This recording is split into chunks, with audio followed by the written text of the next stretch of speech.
Graças à maratona que a Laura do Nostalgia Cinza organizou aí no mês de abril, eu consegui desencalhar várias HQs.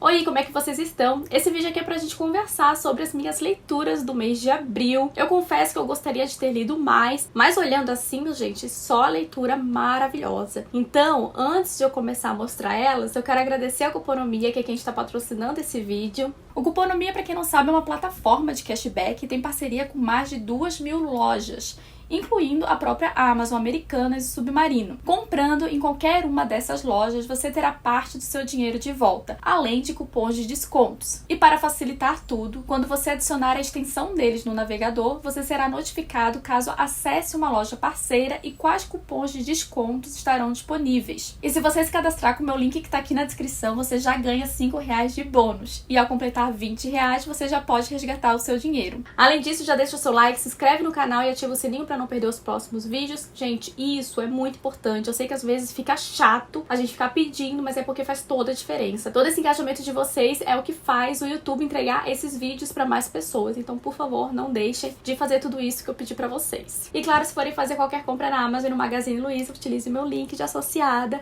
É uma forma de vocês me ajudarem financeiramente sem gastar nada a mais, né? Ajuda aí a gente a pagar os boletos. E, claro, me sigam também no Instagram e no Twitter. Eu tô postando conteúdos novos lá no Instagram.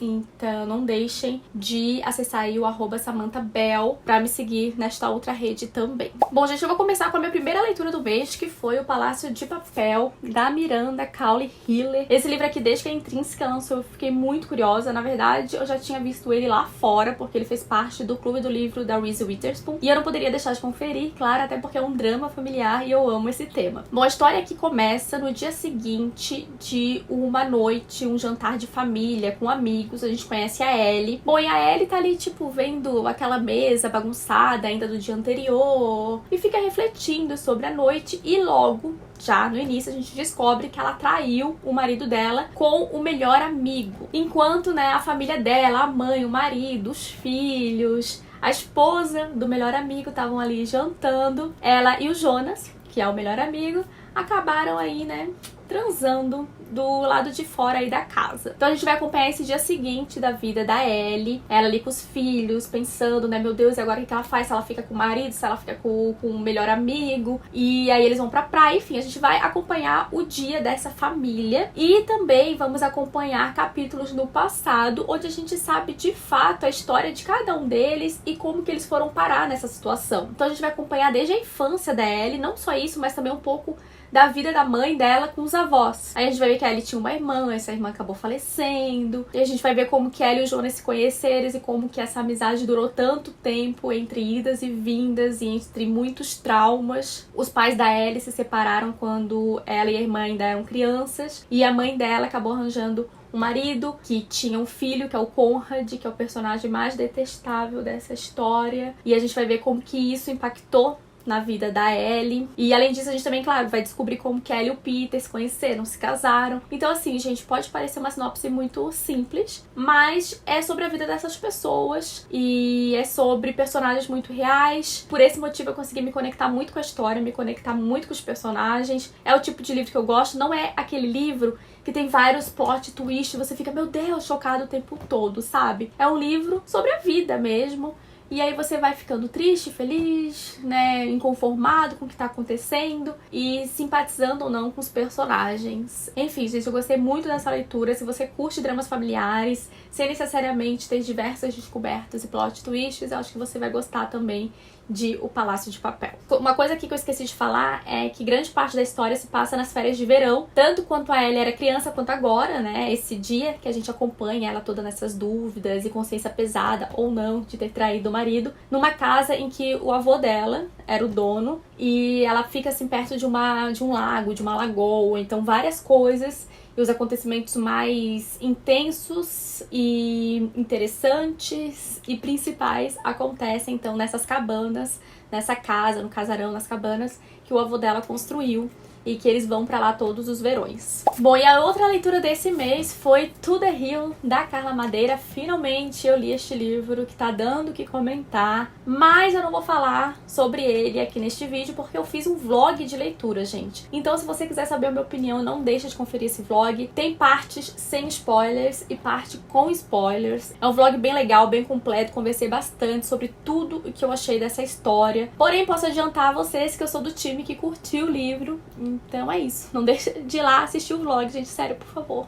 O vlog tá incrível. Outro livraço foi Pequena Coreografia do Adeus, da Aline Bay. Eu li O Peso do Pássaro Morto e falei dele em algumas leituras do mês. Vou deixar também no card pra vocês irem lá conferir. Me apaixonei pela escrita da Aline, assim como eu já imaginava que me apaixonaria. E eu li esse livro junto com o Clube do Livro da Sam, que é uma extensão do meu projeto lá no Catarse. Todo mês a gente lê um livro juntos, discute ele e tem encontro com autores. Então em breve a gente vai conversar com a Aline Bay sobre este livrão. E se você quiser fazer parte do Clube do Livro da Sam, é só acessar catarse.me/SamanthaBelletti. E este mês, gente, vamos ler Um Salto para o Amor, da Ione Simões, e teremos encontro com a Ione para falar sobre este livro. Então não deixa aí de vir fazer parte deste clube incrível. Bom, mas falando aqui então de Pequena Coreografia do Adeus, a gente vai conhecer a Júlia Terra. A gente acompanha ela desde criança até aí a sua vida adulta. Logo no início, a gente vê que os pais da Júlia são separados e que ela sofre muito com isso. O pai acaba se tornando aquele pai presente ausente, que às vezes busca ela, sabe? Mas não é uma coisa assim muito frequente. Eles têm aí um certo distanciamento. E ela vive então com a mãe. Só que essa mãe, gente,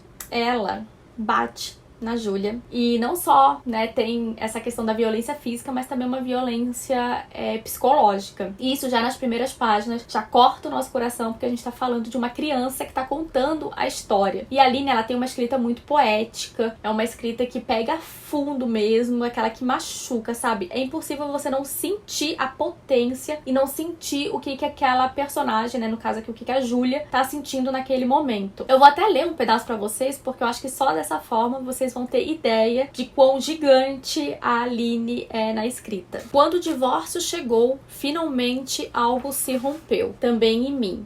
Aos poucos fui percebendo que nenhuma relação que eu estabelecesse no futuro viria sem esta conta da quebra da inocência. Quando pessoas se casam, elas não ficam juntas para todo sempre? Então não há segurança. Com nada e com ninguém? Ao longo dos anos e por trás de cada relação que eu estabelecesse, me assombrava a certeza de que as pessoas se abandonam. Muitas nem se amam, se casam por medo da solidão e têm filhos pelos mesmos motivos. Então aqui, né, um pouquinho dela falando sobre o divórcio e como que isso vai acabar interferindo na vida dela no decorrer dos anos. E ainda fala muito sobre abandono, que é o que trata bastante aqui o livro, né, sobre estar presente, mas não estar presente. Esse aqui é até antes do que eu li pra vocês, que é o seguinte: desculpa. Pedi olhando bem para o seu rosto, que agora me parecia tão comum quanto pedaços de pão. As sardas, alargadas pelo tempo, tinham um quê de mancha senil da morte enquanto ela recolhia da calçada o que lhe caiu da bolsa, inclusive um frasco de perfume. E eu? Como recolheria meus cacos se eles são invisíveis? Gente, sério, Aline, você arrasa. E além disso, ela faz várias brincadeirinhas aqui, até na diagramação mesmo, como palavras menores do que as que estão no lado, espaços, palavras com letras maiúsculas no meio das frases. Então é muito interessante, muito potente mesmo. E impossível não se apegar a Júlia, não sofrer com a história dela. A gente vê o reflexo, né, do que aconteceu na vida dela quando ela era criança, depois na vida adulta. E assim, como O Peso do Pássaro Morto, que também fala sobre diversas perdas, né, fala sobre o abandono, como eu disse, mas de uma maneira diferente. Os dois livros são livros bem diferentes, por mais que a gente acompanhe nos dois uma protagonista, né, e bastante parte da vida dessa protagonista. Os dois são diferentes, porém tão potente quanto. Maravilhoso, super indico Aline Bay pra vocês. Vamos falar agora de uma HQ que estava encalhada aqui na minha estante há muito tempo, mas finalmente eu li, que foi Meu Amigo Dahmer, do Durf Backdurf. Aqui vai contar, gente, a adolescência deste serial killer, né, que é o Dahmer. Pra quem não sabe, o Dahmer, ele foi preso por 17 assassinatos, eu não lembro direito agora o número exato. 17 homens que ele assassinou, ele fez muitas coisas com o corpo daqueles homens, transou com eles e até comeu mesmo, assim, bem canibal. E então ele acabou sendo preso, ficou acho uns 3 anos preso até ser morto por outro detento na cadeia. Resumindo, tá? Só pra vocês terem uma ideia de quem é o Dahmer, caso vocês não saibam. Só que aqui, gente, o nosso quadrinista, né, o Backdurf, ele estudou o Dahmer na escola, na época de colégio, e ele vai nos contar como que foi conviver, como que era o Dahmer nessa época. Aqui, além dos próprios relatos, obviamente, ele juntou relatos de amigos, de conhecidos, também relatos do FBI e da mídia. Então tem bastante coisa, tem bastante informação bem legal. Até no final tem também cenas excluídas. Então o material extra aqui desse quadrinho é bem bacana. Então ele conta aqui que o Dahmer, ele sempre foi aquele cara quietão na dele, que sofria bullying. Aí ele acabou, né, chamando a atenção aí do Durf quando ele começou a imitar pessoas que acabavam tendo tipo ataques epiléticos e tal. E aí ele dizia que era por conta de um decorador, amigo da mãe dele, o decorador lá da casa, e ele ficava imitando, né? O cara tinha paralisia cerebral, enfim, bem babacão. E os amigos tudo adolescente, aquela coisa, achavam a maior graça. O próprio Durf, né, que é o autor aqui, achava, nossa, super engraçado. Só que a gente acaba descobrindo que a própria mãe do Dahmer tinha esses ataques epiléticos. E ela tem, de fato, transtornos mentais. E outra coisa é que na casa do Dahmer, o pai e a mãe viviam brigando, viviam quebrando o pau. E isso, obviamente, acabava refletindo de alguma forma, né, no nosso assassino aqui, no nosso serial killer. E desde jovem, o Dahmer, ele gostava, assim, de pegar animais mortos e estripar, sabe? Tirar a carne, separar dos ossos, aquela coisa arada toda.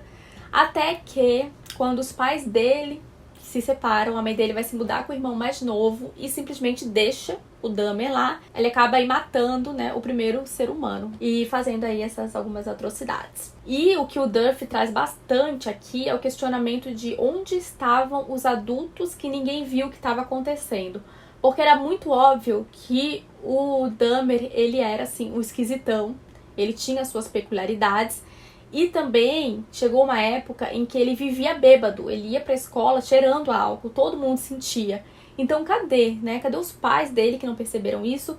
Cadê os professores que, enfim, também não perceberam ou só simplesmente ignoraram? Os outros jovens, né, como o Durf e os amigos, tipo, tanto fez como tanto faz. O próprio Durf aqui não convivia sempre com o Dahmer, sabe? Teve uma época que eles se afastaram, depois eles, enfim, faziam umas palhaçadas junto com ele, assim, umas brincadeiras idiotas e tal. Mas o grande questionamento é isso, será que poderia ser diferente, né, se alguém tivesse prestado atenção e tivesse depositado ali o seu próprio tempo pra tentar ajudar de alguma forma o Dahmer? Não se sabe e nunca saberemos. É uma HQ super forte, eu adorei o traço do Durf Backdurf. É o tipo de traço que a gente reconhece de longe que é dele. Eu tô com uma outra HQ que é o Lixeiro, da época em que ele trabalhou como lixeiro aqui pra ler. E assim, é inconfundível, né, esse traço. Então assim, ó, uma HQ incrível, vale muito a pena, principalmente se você curte aí, né, esses assuntos de serial killers e tudo mais. Se você é estudante de psicologia ou já estudou, que gosta de saber da mente das pessoas, eu super indico, gostei bastante. E é muito interessante a gente ver o antes, né, porque geralmente a gente só começa a conhecer os serial killers depois que eles começam a matança. E aqui a gente vai ver de fato como que ele chegou até o primeiro assassinato dele. Então, vale a pena mesmo. Agora eu vou falar de outra HQ que estava encalhadíssima aqui, que é Duas Vidas, do Fabian Tomé, publicação da Nemo. O Meu Amigo Dahmer foi publicação da Dark Side, não lembro se eu falei. Gente, eu adoro o Fabian Tomé, tudo que eu pego pra ler dele eu acho incrível. Eu tenho um vídeo aqui no YouTube, é mais antigo, mas vale a pena vocês olharem, que é do quadrinho Não Era Você Que Eu Esperava, ou Não Era Você Que Eu Estava Esperando. Alguma coisa assim, vou deixar no card pra vocês irem lá conferir. E nesse quadrinho, gente, ele me surpreendeu de uma maneira, porque assim, a sinopse é bem simples. Bom, aqui a gente vai acompanhar dois irmãos, que é o Luke e o Badouin. Não sei se estou pronunciando o nome deles certo. Eles são super diferentes. O Badouin, ele tá trabalhando, ele é advogado e ele trabalha no emprego que ele detesta. Ele queria, na verdade, era fazer parte de uma banda de rock. E, gente, pra vocês terem uma noção o quanto ele detesta esse trabalho, o quanto ele é infeliz com isso, ele criou, tipo, um dispositivo em que conta quantos dias faltam pra ele se aposentar.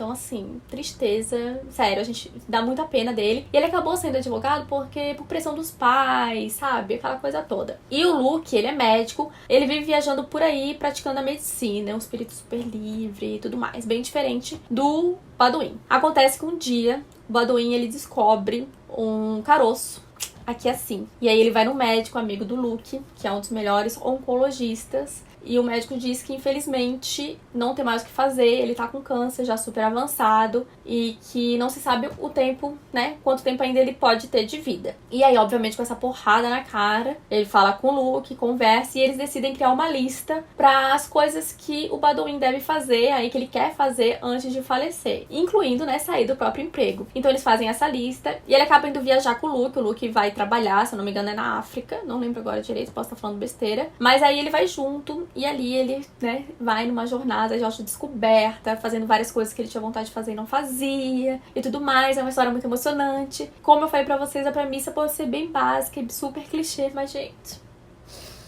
Ai, não posso falar mais. Sério. Quem já leu, me diz aqui nos comentários se vocês também não foram surpreendidos. Sério, gente, é incrível. E além disso, né, além de a gente estar acompanhando eles no presente, tem partes aqui em que a gente acompanha eles no passado. Desde quando eles eram criança, a relação desses irmãos é super bonito, gente, emocionante. A relação que tem com os pais. A gente entende um pouco mais do porquê que o Baduin tá no emprego que ele detesta tanto. E a arte do Fabien Tomé, eu amo, né, acho incrível. E eu gosto bastante aqui que quando a gente vai pro passado, as páginas são amareladas. E, enfim, gente, tudo lindo, tudo maravilhoso, triste, mas incrível. É isso, leiam Duas Vidas, leiam Fabien Tomé. Eu acho que pra quem tá começando a ler HQs, o Fabien é ótimo pra isso, sério.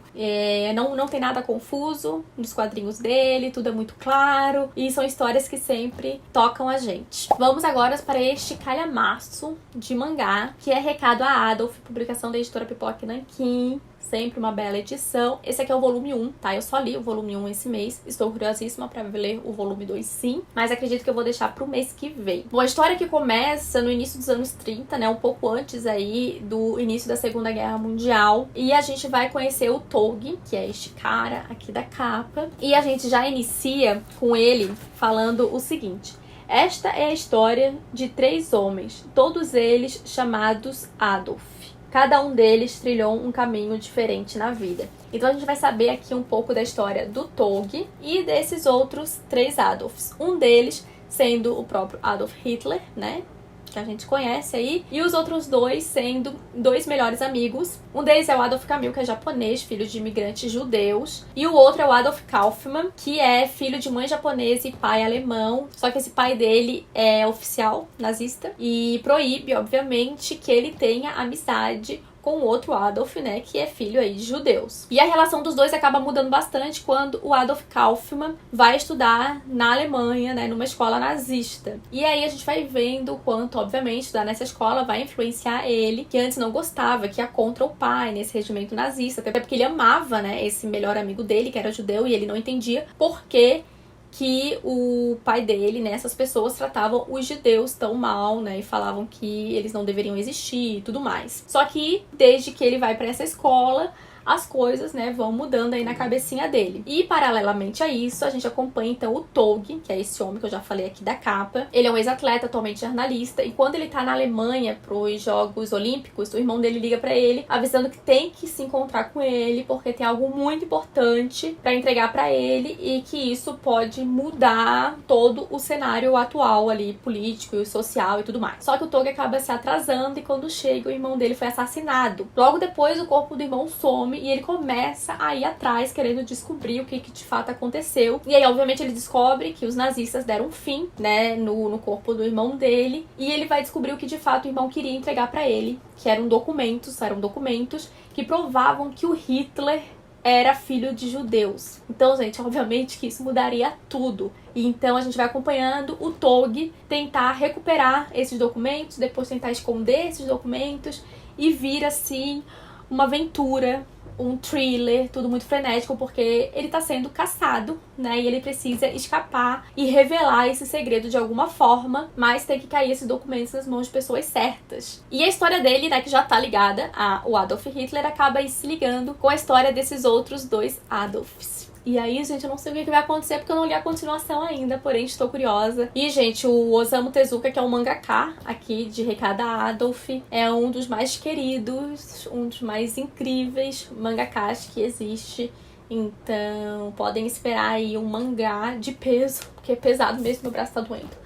Mas a história é fantástica. Principalmente se você curte uma ficção histórica, eu tenho certeza que vocês vão adorar. Vamos falar agora de Retalhos, do Greg Thompson. Esse aqui é a publicação da Quadrinhos na CIA. Esta HQ aqui, gente, é uma das HQs mais premiadas, uma das graphic novels mais premiadas dos últimos tempos. Então, também já estava encalhada na minha estante há muito tempo, não sei porquê, nunca tinha lido. E, de fato, é fantástica. Eu já entendi o porquê que é realmente tão falada. Aqui, na verdade, o próprio autor, né, o Greg Thompson, ele vai nos contar um pouco da sua história, desde a sua infância até a sua vida adulta. O Thompson, ele tem um irmão e foi criado pelos pais. A gente vê que eles eram uma família, assim, mais simples até, porque o Thompson e o irmão dividiam a cama, viviam brigando por isso, mas também não se desgrudavam. E já na infância, a gente vê que eles passaram aí por alguns traumas, que eu achei super pesado, não tava esperando. E também a gente percebe que os pais deles eram extremamente religiosos, super conservadores. Eles eram, ou são, não sei, né? Não sei se já faleceram ou não, mas enfim, eles são daquelas pessoas que acreditam em céu e inferno e acreditam que tudo é pecado, praticamente. O próprio Thompson, né, que sempre gostou de desenhar, se questionou diversas vezes se os desenhos não era perda de tempo, se não era pecado, que ao invés de ele estar além da Bíblia, por exemplo, ele estava fazendo desenho, sabe? Então o Greg, ele cresceu, né, com todo esse peso, com todo esse exagero, e a gente vai ver que ele consegue, assim, se libertar um pouco quando ele conhece a Raina, acho que é isso, Raina, e ele se apaixona por ela. Aí ele vai passar uns dias na casa dela, mas ele tem depois seu coração partido, e é muito emocionante porque é nessa hora, de fato, em que ele consegue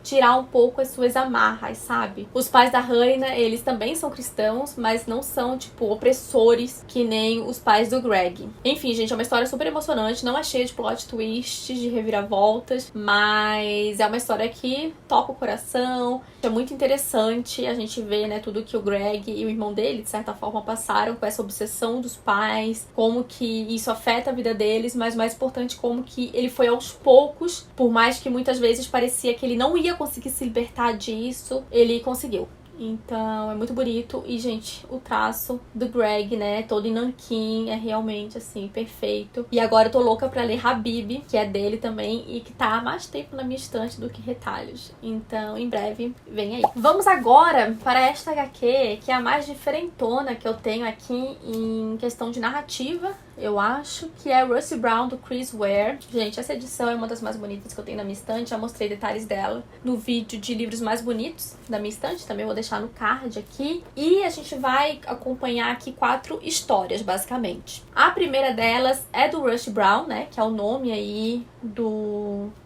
quadrinho mesmo. E a gente vê que o Rusty, ele é um menino bem solitário. Ele sofre bastante bullying na escola. E ele é um menino nerd, né? Adora super-heróis. Ele tá naquela fase de imaginar mulheres peladas. E, enfim, a sexualidade tá ali se iniciando na vida dele. E a gente acompanha, então, o dia dele no colégio. Só que, paralelamente à história dele, a gente, ao mesmo tempo, acompanha uma outra história, que é dos irmãos Alice e Chalk White, que acabaram de se mudar pra essa cidadezinha pra ir morar com a avó e estudar na mesma escola do Rusty. E quando eu digo que a história desses personagens é contada juntas, é porque ela realmente é. Vocês estão vendo aí que na parte de cima, nesses quadros maiores, é a história, né, do Rusty Brown.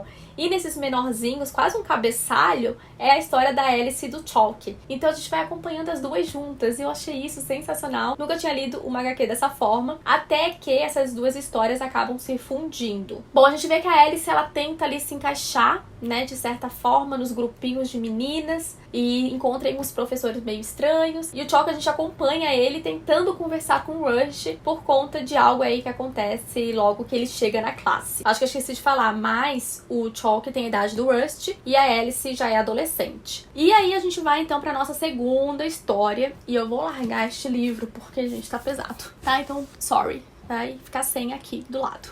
E a nossa segunda história é sobre o pai do Rusty Brown, que é o Woody. Lembrando, gente, são 4 histórias, mas todas elas estão ligadas, tá? E basicamente tem essa escola aí como pano de fundo. O Woody, atualmente, ele dá aula nesse colégio onde o filho dele estuda, e a gente vê um pouco do passado dele, em como ele se tornou esse homem que chega até a ser assim, um tanto depressivo, melancólico, sabe? Um homem sem vida, sabe? Assim, é estranho, gente. Dá pena, dá pena. E aí a gente vê que ele é um escritor de ficção científica, de histórias, assim, de quadrinhos. A gente até tem acesso a uma dessas histórias que ele escreveu, que, ao meu ver, foi o momento mais difícil de leitura, porque o que acontece, gente? Em todo esse livro, os quadros, eles não têm o mesmo tamanho. Então tem quadros maiores, quadros menores, só que tem os quadros que são muito pequenos e tem coisas escritas dentro. Então, pra ler, ficou um pouco difícil, viu? Confesso. Porém, eu amei essa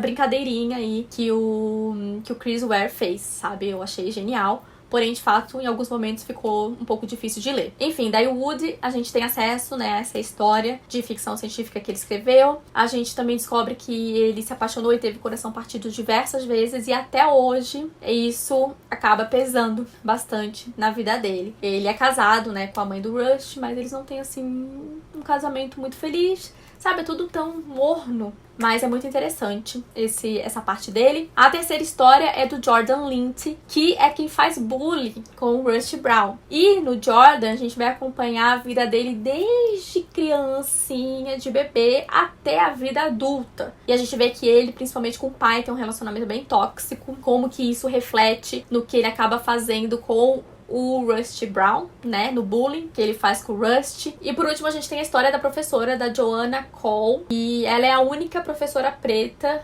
numa escola predominantemente branca. Então a gente vai ver o quão é importante, por exemplo, para uma aluna que é também preta, ter, né, a Joanna como professora e vice-versa. A gente vai ver diversas cenas de racismo, até mesmo racismo mais velado. E a gente tem uma super descoberta no final, e relacionada a essa professora, e eu acho que de todas as histórias é a mais emocionante. Então, mas lembrando, né, gente, de alguma forma o Chris Ware conecta todas elas e ele faz essas brincadeiras de passado, presente, futuro. Confesso que não é uma HQ pra quem tá iniciando a ler HQs, porque a narrativa dela é diferente, como eu disse.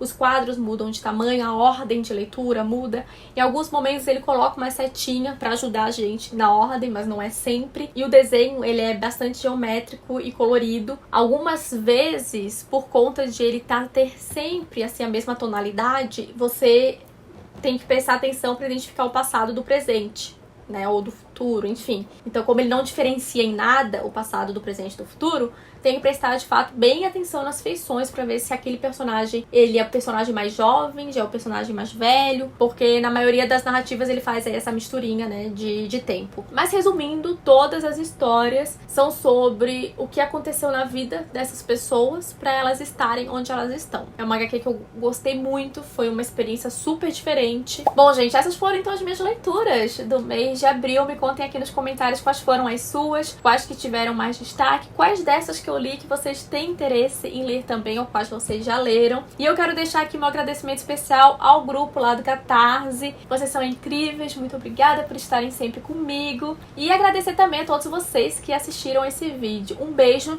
e até a próxima. Tchau!